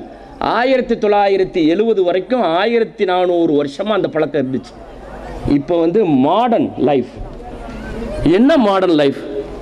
சாப்பிட்ற முறையை பாருங்க. கொஞ்சம் காசு வசதி வந்துச்சாக்கும் திருமணம் பெரிய இடத்துல நடக்குது. உடனே வசதி வந்தோடனே வீடு கட்டினோடனையும் ஒரு டேபிள் வாங்கி போட்டிருக்கிறாங்க, டைனிங் டேபிள் என்று. நோயை கொண்டுட்டு வர்றதுக்கான எல்லா வேலையும் செய்கிறோம். இந்த வாழ்க்கை முறை இருக்கு பாருங்க. நம்ம ஏற்கனவே வாழ்ந்துகிட்டு இருந்த வாழ்க்கை முறை தான் இஸ்லாமிய வாழ்க்கை முறை, இந்த மண்ணுக்கான வாழ்க்கை முறை. அது எந்த எதிர்விளைவுகளையும் ஏற்படுத்தாது. ஆனால் மேற்கத்திய வாழ்வு முறை என்பது எல்லா வகையான எதிர்விளைவுகளையும் ஏற்படுத்தும். இந்தியன் டாய்லெட்டை விட்டுட்டு வெஸ்டர்ன் டாய்லெட்டை யூஸ் பண்ண ஆரம்பித்தோம், முடிஞ்சு. மலச்சிக்கலை கொஞ்சம் கொஞ்சமாக கொண்டுட்டு வரணும் அர்த்தம். வயதானவர்கள் முடியாதவர்களை தவிர்த்து ஜென்ரலாகவே வெஸ்டர்ன், ஏன்னா அது மாடர்ன் லைஃப்னு வருது கிடையாது. அது சிக்கலை ஏற்படுத்தும். இந்தியன் டாய்லெட் மலத்தை முழுமையாக வெளியேற்றும். மாடர்ன் டாய்லெட், வெஸ்டர்ன் டாய்லெட் இருக்கு பாருங்க, அது முழுமையாக வெளியேற்றாது, சிக்கலை ஏற்படுத்தும், உள்ளே தங்க வைக்கும். உணவு முறை எப்படி இருந்துச்சு? டேபிளில் வாங்கி போட்டுட்டு டைனிங் டேபிளில் சாப்பிட்றது ஃபேஷன் சொல்லிக்கிட்டு இருக்கோம். இது ஃபேஷனா? இது நாகரிகமா? இருக்கின்ற கொஞ்சம் சாப்பாட்டை தாய் தந்தை இருக்கிறாங்க, கணவன் மனைவி பிள்ளைகள் ஒன்றாக அமர்ந்து வீட்டில் ஒரே தட்டில் ஒரே நேரத்தில் சாப்பிடக்கூடிய வழக்கம் இஸ்லாமிய கலாச்சாரம், அரபுகளிடமிருந்து படித்த கலாச்சாரம். அப்படி உண்ணுகின்ற போது பெருமானார் ரசூலுல்லாஹி ஸல்லல்லாஹு அலைஹி வஸல்லம் சொல்லி தந்தார்கள் பாருங்க. இன்னைக்கு இவ்வளவு சிக்கல் வருது பாருங்க. கல்யாணம் பண்ண 3 மாசத்திலேயே சண்டை. 3 மாசம் என்ன, 10 நாள் 15 நாளே மிஸ் அண்டர்ஸ்டாண்டிங். ஹஸ்பண்ட் அண்ட் ஒய்ஃபுக்கு இடையில் மிஸ் அண்டர்ஸ்டாண்டிங். என்ன, 2 பேரும் போஸ்ட் கிராஜுவேட், எம்ஏ எம்காம் படித்தவங்க, எம்பிபிஎஸ் படித்தவங்க, 2 பேரும் கல்யாணம் பண்ணிக்கிறாங்க. 15 நாளில் சண்டை வந்துடுது. என்னத்தை படித்தாங்க? 18-20 வருஷம் ஸ்கூலும் காலேஜும் படித்து முடிச்சுட்டு வெளியில் வந்திருக்க ஆம்பளை பிள்ளையும் பொம்பளை பிள்ளையும். பெருமானார் ரசூலுல்லாஹி ஸல்லல்லாஹு அலைஹி வஸல்லம் சொன்னாங்க, வீட்டில் உட்காந்து ஒன்றா உட்காந்து சாப்பிடுங்க. தனித்தனியாக ஆளுக்கு ஒரு பக்கமாக போய் உட்காந்து சாப்பிடாதீங்க, ஆளுக்கு ஒரு நேரமாக சாப்பிடாதீங்க. என்ன இருக்குதோ அதை எடுத்து வச்சு பகிர்ந்து உண்ணுங்கள். அப்படி உண்ணுகின்ற போது தன் மனைவியினுடைய வாயிலே ஒரு கவளம் ஊட்டி விடுவது கணவன். அல்லாஹ்வுக்கு செய்யக்கூடிய வணக்கம், இறைவனுக்கு செய்யக்கூடிய வணக்கத்தில் கணக்கிடப்படும். சண்டை வருமா? சண்டை வரும். யாருக்கும்? இதை பார்த்துருச்சாக்கும் மாமியா சும்மா விடாது, அவங்களுக்கு தான் சண்டை வரும். கணவன் மனைவிக்கு மத்தியில் சண்டை வருமா? இது கலாச்சாரம், வாழ்க்கை முறையா இருக்க வேண்டாமா? நான் டெல்லிக்கு போயிருந்தேன். டெல்லியில் ஒரு ஹோட்டலில் உட்காந்து சாப்பிடும்போது காஷ்மீர்லேருந்து ஒரு ஃபேமிலி வந்திருந்தாங்க. புதிதாக திருமணமான தம்பதிகள் இருந்தாங்க, அவங்களுடைய தாயும் தகப்பனும் இருந்தாங்க, சம்பந்தியும் இருந்தாங்க, புதிதாக திருமணமானவங்களும் இருந்தாங்க. நான் அவங்களே கவனிச்சிட்டு இருக்கேன். சாப்பிட்டு முடிக்கிற நேரத்தில் ஒரு கவளம் எடுத்து புதிதாக திருமணம் செய்த தன்னுடைய மனைவியினுடைய வாயிலே ஒரு கவளம் அந்த ரொட்டியை பிச்சு ஊட்டி விட்டான். அதே மாதிரி அவனுடைய தகப்பனும் தன்னுடைய மனைவிக்கு 60 வயசு, அந்த அம்மாவுக்கு 50-55 வயசு இருக்கும், அவர்களுடைய வாயிலே ஒரு கவளம் ஊட்டி விடுறாங்க. இது ஒரு மேட்ரு கிடையாது, இது அல்லாஹ்வுடைய தூதர் காட்டிய வழக்கம். ஊர் உலகத்துக்காண்டி மாமியா கோச்சுக்கும் நாத்தனார் கோச்சுக்குங்கிறதுக்காக அது விட்டுற முடியுமா? சண்டை வருமா? எப்படி டைப் பண்றாங்க பாருங்க. பெண் எப்படி படைக்கப்பட்டிருக்கிறான்னு ஆணுக்கு கல்வியை கற்றுக் கொடுத்திருக்கணுமா வேணாமா? கற்றுக் கொடுக்கலன்னா சிக்கல் ஏற்படும். ஆனா கடந்த காலத்திலே கற்றுத் தந்தாங்க, மதரசாக்களிலே கற்றுத் தந்தாங்க. தி மோஸ்ட் காம்ப்ளிகேட்டட் கிரியேஷன், படைப்புகளிலேயே சிறந்த படைப்பு மனித படைப்பு. அதில் பெண் படைப்பு இருக்கு பாருங்க, சிக்கலான படைப்பு, சாதாரண படைப்பு அல்ல. இது ரொம்ப உளவியல் பூர்வமாக பார்க்கறவங்களுக்கு தான் இதை விளங்கிக்க முடியும். மேலோட்டமாக பொம்பளை தானே அப்படின்னு பார்க்குறவங்களுக்கு இது புரிஞ்சிக்க முடியாது. சைக்கலாஜிக்கலாக பார்க்கணும். எப்படி அல்லாஹ் படைச்சிருக்கிறான்? ஆதம் அலைஹிஸ்ஸலாத்தை படைத்து ஆணை படைத்து ஆணனுடைய விழா எலும்பில் மூத்த விழா எலும்பு, விழா எலும்பே நேரவாக இருக்கும், கோணலாக இருக்கும். அந்த விழா எலும்பில் மூத்த விழா எலும்பு எப்படி இருக்கும்? இன்னும் கோணலாக இருக்கும். அல்லாஹ்வுடைய தூதர் சொல்றாங்க, தன்னுடைய கடைசி ஹஜ்ஜின் போது அவர்கள் செய்த ஹஜ் அந்த உரையின் போது அரஃபா மைதானத்தில் வைத்து அவர்கள் ஆற்றிய உரையிலே சொல்றாங்க, பெண்களிடம் நீதியாக நடந்து கொள்ளுங்கள், நீதியாக நடந்து கொள்ளுங்கள், நீதியாக நடந்து. 3 முறை சொல்றாங்க. பலவீனமாக படைக்கப்பட்டிருக்கிறார், நீதமாக நடந்து கொள்ளுங்கள். ஆணின் கையில் ஒப்படைக்கப்பட்ட இறைவனுடைய அமானிதம் பெண், சும்மா இல்ல. ஆணின் கையில் ஒப்படைக்கப்பட்ட இறைவனுடைய அமானிதம். அவளுடைய ஒவ்வொரு நடவடிக்கை குறித்தும் இறைவனிடம் விசாரிக்கப்படுவான் இந்த ஆண். அது தந்தையாக இருந்தாலும் சரி, அவன் சகோதரனாக இருந்தாலும் சரி, நாளை கணவனாக இருந்தாலும் சரி, பராமரிக்க வேண்டிய பொறுப்பில் ஆண் இருக்கிறான். ஒரு பெண்ணை திருமணம் பண்ணணும்னா பெண் எப்படி படைக்கப்பட்டிருக்கான்னு அந்த ஆணுக்கு சொல்லி தந்திருக்கணும். சும்மா வந்துட்டு டிகிரி முடிச்சதுனால கல்யாணம் பண்ணி வச்சிருக்கீங்க, எம்பிபிஎஸ் முடிச்சதுனால கல்யாணம் பண்ணி வச்சிருக்கீங்க. எப்படி படைக்கப்பட்டிருக்கிறான்னு அவளுக்கு சொல்லி தர வேணாமா? அல்லாஹ் சொல்றான், படைச்ச ரப்புல் ஆலமீன் சொல்றான், அல்லாஹ்வுடைய தூதர் சொல்றாங்க, பெண் மென்மையாக படைக்கப்பட்டிருக்காள். சாஃப்டா ஹேண்டில் பண்ணணும். பெண்ணை ஹேண்டில் பண்றது ஹார்டா ஹேண்ட் பண்ண கூடாது, முடியாது. ஒரு ஆண் குறித்தே அதிகமாக சிந்தித்துக் கொண்டிருப்பாள். பெண்ணுடைய சிந்தனை எப்படி இருக்கு தெரியுமா?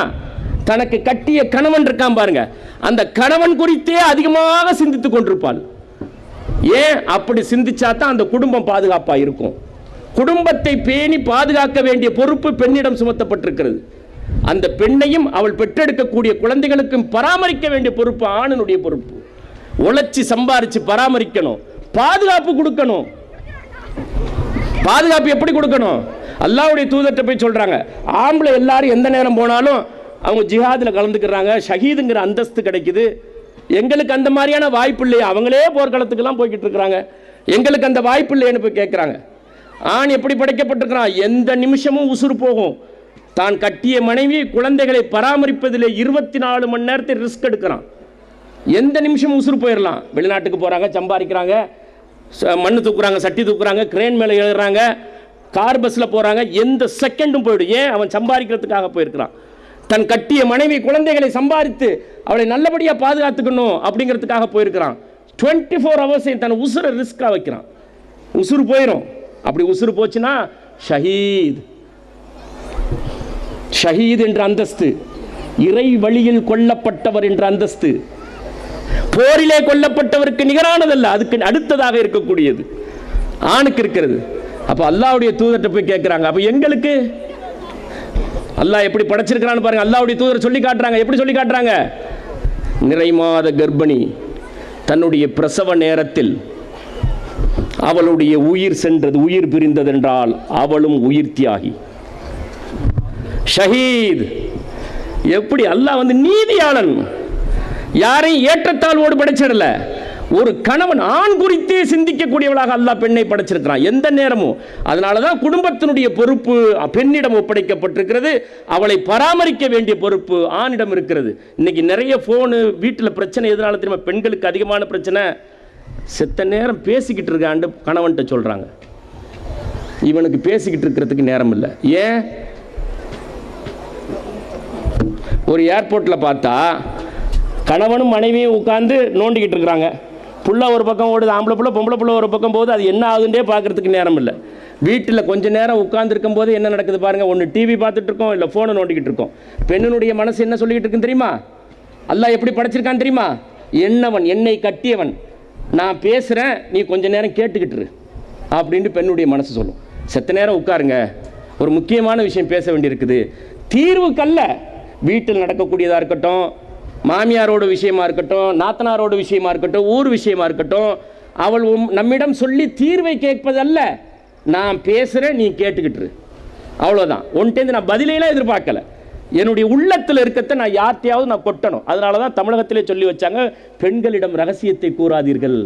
இயல்பு எப்படி எல்லாம் படைச்சிருக்கிறான்னா, யார்ட்டையாவது ஷேர் பண்ணணும், இல்லை என்னால் வாழ முடியாது.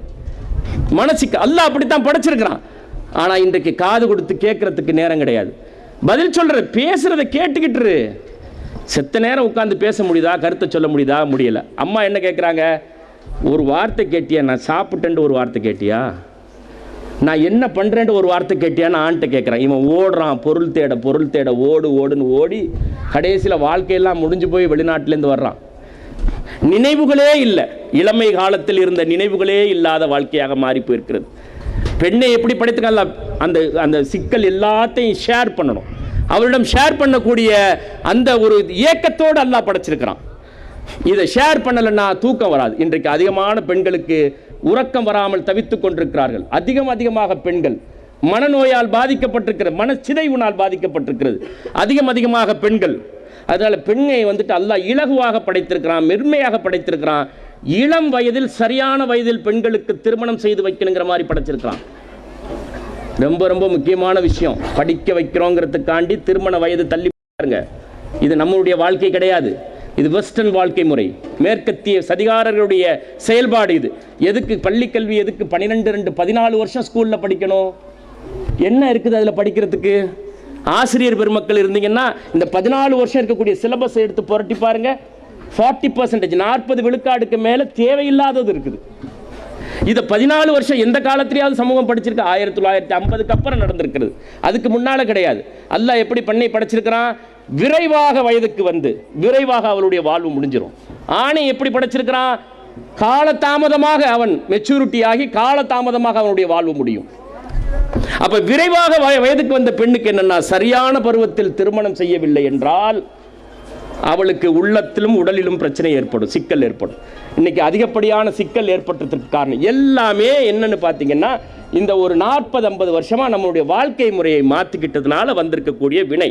டிவியை பார்த்து மற்றவங்களை பார்த்து நமக்கு சொல்லித்தரப்பட்ட கல்வி முறையை பார்த்து நம்ம மாறி போயிருக்கிறோம். நம்ம மாறணும், மாற்றத்தை ஏற்படுத்தணும். முதல்ல வாழ்க்கை முறை, இஸ்லாமிய வாழ்க்கை முறையை நம்ம கொண்டுட்டு வரணும். வாழ்க்கை முறையை கொண்டுட்டு வரதா இருந்தால் இன்ஷா அல்லாஹ் நாளையிலேருந்து நீங்கள் செய்ய வேண்டிய வேலை என்ன அப்படின்னு சொல்லி பார்த்தீங்கன்னா, இஷா தொழுகை முடிஞ்சது உடனே சாப்பிட்டு படுத்துடணும். நடக்குமா? இன்னைக்கு முடிஞ்சு. அல்லாஹ்வுடைய தூதர் சொன்னாங்க, இரவு என்பது அமைதி பெறுவதற்காக ஆக்கி இருக்கிறோங்கிறாங்க.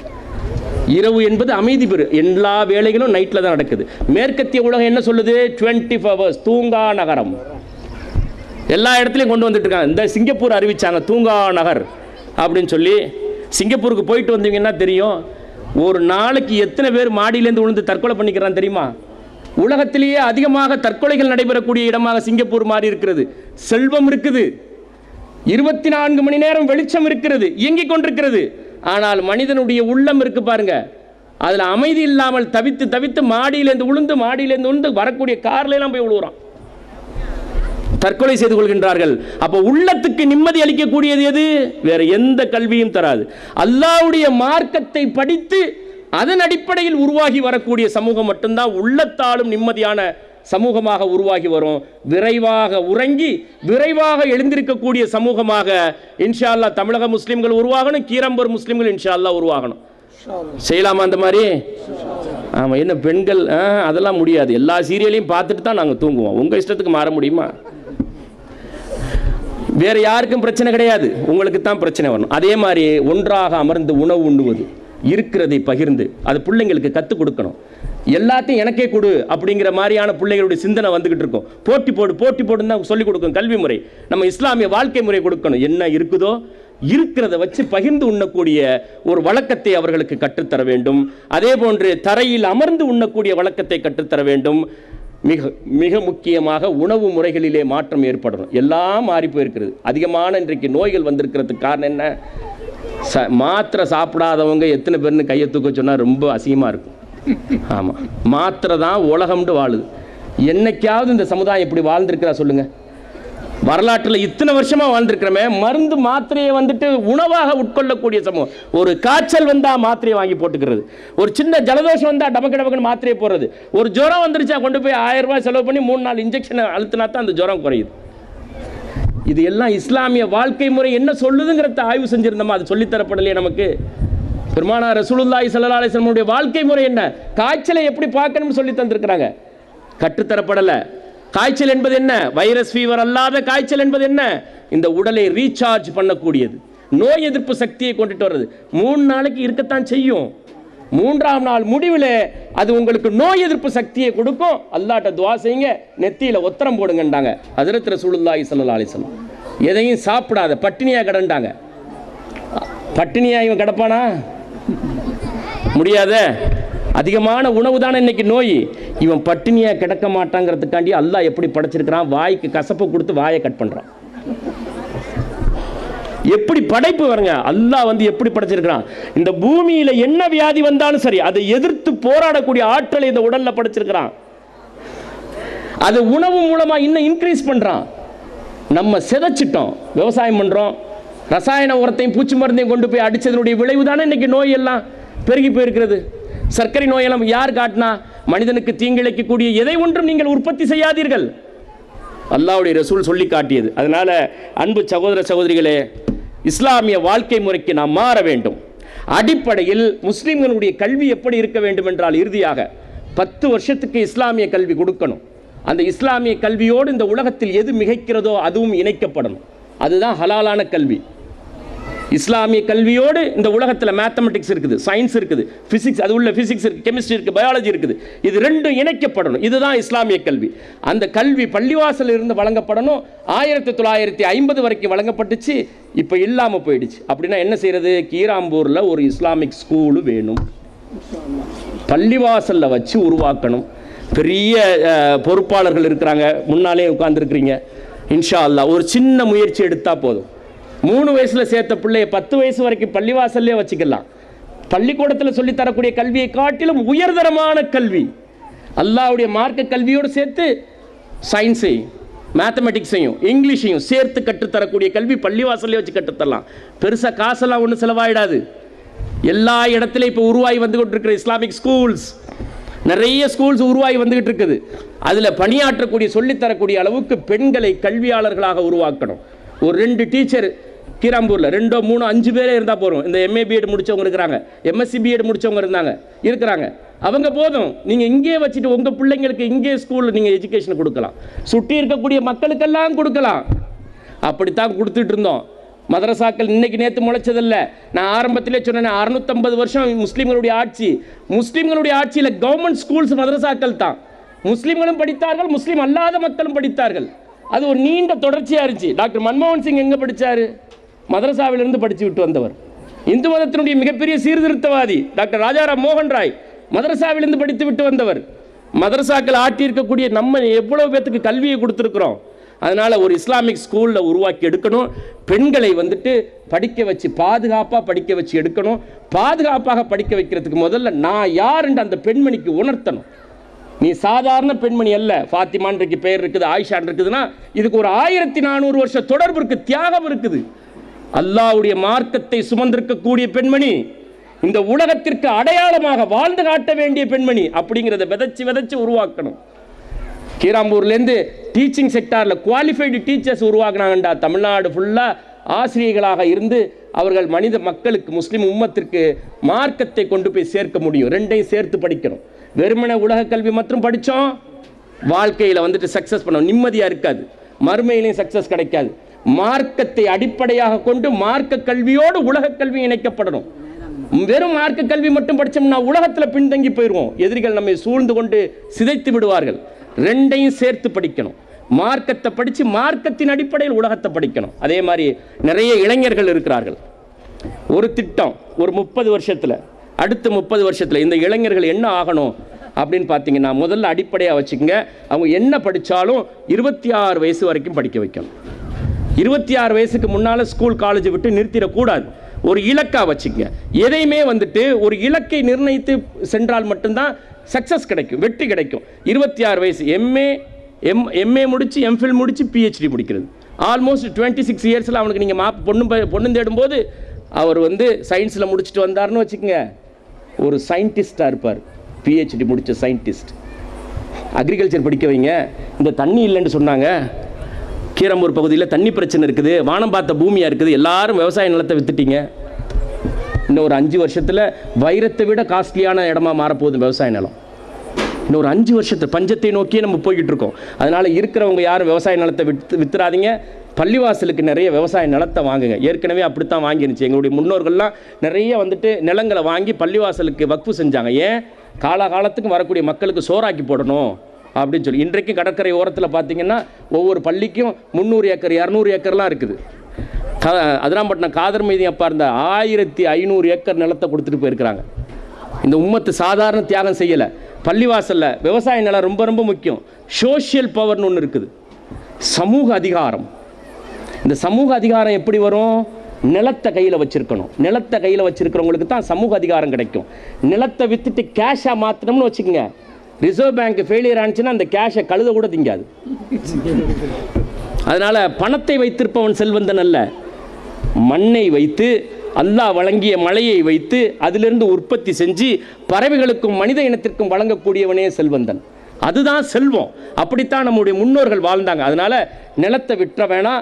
அது லாபம் ஈட்டாத தொழிலாக இருந்தாலும் அதை பற்றி பிரச்சனை இல்லை. உற்பத்தி செய்வது அல்லாவுக்கு செய்யக்கூடிய வழிபாடு. நிறைய விவசாய நிலத்தை வாங்கணும். இந்த பள்ளிவாசலுக்கு இன்ஷா அல்லாஹ் நிறைய விவசாய நிலத்தை வாங்கி அதிலிருந்து ஒரு வருஷத்துக்கு ஒரு 3 ட்ரிப்பு 4 ட்ரிப்பு சோறாக்கி போடுங்களேன். இப்போ என்ன கெட்டு போச்சு? இந்த சுற்றி இருக்கக்கூடிய மக்களுக்கெல்லாம் அப்படித்தானே ஏற்கனவே இருந்துச்சு. மகரிப் தொழுது முடித்தோடனையும் ஃபஜர் தொழுது முடித்தோடனே நிறைய பேர் பிள்ளைங்களை தூக்கிட்டு வந்து நிற்கிறாங்க பாருங்கள். எங்கே போய் நிற்கிறாங்க? பள்ளிவாசலில் வந்து நிற்கிறாங்க. கிராமத்தில் நகரத்தில் வந்து பாருங்கள், ஐடி செக்டாரில் ஒர்க் பண்ணக்கூடியவங்க, கவர்மெண்ட் ஸ்டாஃப்ஸில் பெரிய பெரிய உத்தியோகத்தில் இருக்கக்கூடியவங்க ஃபஜர் தொழுது இன்றைக்கி காலையில் நான் கிளம்புறதுக்கு முன்னால் ஃபஜர் தொழுது முடித்த உடனேயும் பள்ளிவாசலில் இந்த செருப்பை கழட்டி போடுவோம் இல்லையா, அந்த இடத்துல நின்றுக்கிட்டு இருக்கு மக்கள். அவங்கள கூப்பிட்டு உட்காருங்கன்னு சொல்லி வைக்கிறதுக்கு கூட நம்ம ஆட்கள் அது வரைக்கும் ஒரு ஏற்பாடு பண்ணலை. தூக்கி வச்சுக்கிட்டு தொழுக முடிகிற வரைக்கும் நிற்கிறாங்க. இந்த பாய்மார் வந்து ஓதி ஊதுவாங்க, என் புள்ள குணமாயிடும். ஒரு நாள் 2 நாளில் இந்த நம்பிக்கை ஏற்படுத்த முடியுமா எங்கேயாவது? 1400 வருஷம் 1400 வருஷமாக இந்த மண்ணில் வாழ்ந்த மக்கள் தன் குழந்தைக்கு தன் பிள்ளைக்கு ஏதாவது நோய் வந்துருச்சுன்னா முதல்ல செல்லக்கூடிய இடமாக பள்ளிவாசலே இருந்துச்சு. பள்ளிவாசலிலே பணியாற்றி கொண்டிருந்த ஆலிம் அவர்கள் மருத்துவராகவும் இருந்தார். இந்த ரெண்டையும் பிரித்து பார்க்க முடியாது. மார்க்க கல்வியோடு இணைந்தது மருத்துவ கல்வி, அதை பிரிக்கவே கூடாது. இந்த பிரிட்டிஷ்காரன் வந்து பிரித்து விட்டு போயிட்டான். அதனால் மதரசாவிலே பணியாற்றி பள்ளிவாசலில் இருந்த ஆலிம் அவர்கள் மார்க்க அறிஞராகவும் மருத்துவராகவும் இருந்தார். யாராவது முடியாமல் வந்தாங்களா, அவங்களுக்கு ஸ்பிரிச்சுவல் மெடிசன் ஓதி பார்த்து, அல்லாஹ்வுடைய வசனங்களை ஓதி பார்த்து, பெருமானார் ரசூலுல்லாஹி ஸல்லல்லாஹு அலைஹி வஸல்லம் சொன்னாங்க, வைத்தியம் பார்ப்பதற்கு அல்லாஹ்வுடைய வசனங்களை விட பெரிய மருத்துவம் எதுவும் இல்லைண்டாங்க. அதை ஓதி பார்த்து ஓதி ஊதி அதுக்கப்புறம் அதுக்கு நோய் எதுவும் ஏற்பட்டுச்சுன்னா மருந்தும் கொடுத்தாங்க. அதனால தான் இவ்வளவு வருஷமாக அந்த பாரம்பரியமான ஒரு வழக்கம் இருந்துக்கிட்டே இருக்குது. இவ்வளவு அவதூறு பிரச்சாரத்துக்கு மத்தியிலும் கூட, இவ்வளவு சிக்கலுக்கும் கூட, ஃபஜர் நேரத்திலையும் மகரிப் நேரத்திலையும் பள்ளிவாசலுக்கு வந்து அந்த மக்கள் நிற்குது. அவங்கள உட்கார வைங்கன்னு சொல்கிறதுக்கு கூட நம்ம தயாராக இல்லை. இதெல்லாம் வந்து சாதாரணமாக வந்துடுறதில்ல. நம்ம முன்னோர்கள் வாழ்ந்து காட்டிய வழிமுறை, ஒரு பாரம்பரியம். மக்கள் இன்னும் பள்ளிவாசல் மேலே நம்பிக்கை வச்சிருக்குது. அல்லாஹ்வுடைய வசனங்கள் மேலே அவர்கள் நம்பிக்கை வைத்திருக்கிறார்கள். அதனால் பள்ளிவாசலில் சோறாக்கி போடுறதுக்கு பாருங்கள், தானத்திலேயே சிறந்தது, பசியை போக்கக்கூடியது. நோம்பு கஞ்சி நேரத்தில் வர்றாங்க. அதையும் நகரத்தில் இருக்கிறவங்க என்ன பண்ணிட்டாங்கன்னா, தலையை எண்ணி முஸ்லீம்களுக்கு மாத்திரம்தான் நோம்பு கஞ்சி. என்ன அநியாயம் இது! ஏன் இப்படி உள்ளம் குறுகி போணுச்சு முஸ்லீம்களுடைய உள்ளம்? கொடுத்தவன் எங்கேயாவது குறைஞ்சிருக்கிறானாண்டு யாராவது ஒரு ஆளை காட்டுங்க உலகத்தில். இந்த உலகத்தில் இதுவரைக்கும் வரலாற்றில் இவர் தானம் கொடுத்து தர்மம் கொடுத்தே குறைஞ்சி போனவர்னு யாராவது ஒரு ஆள், முஸ்லீம்களை விட்டுருங்க, முஸ்லீம் அல்லாத மக்கள் வாரி வாரி வழங்கக்கூடிய வள்ளல்கள் இன்றைக்கும் வாழ்ந்து கொண்டிருக்கிறார்கள். அப்படி வாழக்கூடிய முஸ்லீம் அல்லாதவர்கள்ட்ட ஒரு ஆளை காட்டுங்க, இவர் தானம் கொடுத்து தர்மம் கொடுத்து குறைஞ்சு போனார், வீணா போனாருண்டு. அல்லாஹ்வுடைய கேரண்டி, நீ கொடு, உனக்கு நான் கொடுக்கிறதே நீ கொடுக்கணுங்கிறதுக்காண்டி தான் கொடுக்குறேங்கிறான். குறையாது, ஒரு நாளும் குறையாது, ஊறிக்கிட்டே இருக்கும். நீ எவ்வளவு வேணாலும் கொடு. ஒரு ஆள் கிடையாது கொடுத்து குறைந்தவர்கள். சாதாரண விஷயம் அல்ல. அல்லாஹ்வுடைய ரசூல் வாழ்ந்து காட்டினாங்க. பயணம் போறீங்களா, யாருக்காவது ஒரு 10 ரூபாயை ஒரு 20 ரூபாயை கொடுத்துட்டு போங்க. ஆபத்தான மரணங்களிலிருந்து அது உங்களை பாதுகாக்கும். மறந்துட்டமே, கொடுக்கறதுக்கு மனசு வரலங்கிறாரு ஒரு பெரிய செல்வந்தர். எல்லாம் சரிதான், மனசு வரலையே சலீம், மனசு வரலையேங்கிறார். பாருங்க எப்படி குறுகி போயிருக்கு. இந்த உலகம்தான் எல்லாம், இந்த உலகத்தில் கிடைக்கக்கூடியதுதான் எல்லாம் அப்படிங்கிற சிந்தனையினுடைய வெளிப்பாடாக மாறி போயிருக்கிறது. ஆண் பிள்ளைகளை 26 வயசு வரைக்கும் படிக்க வைங்க.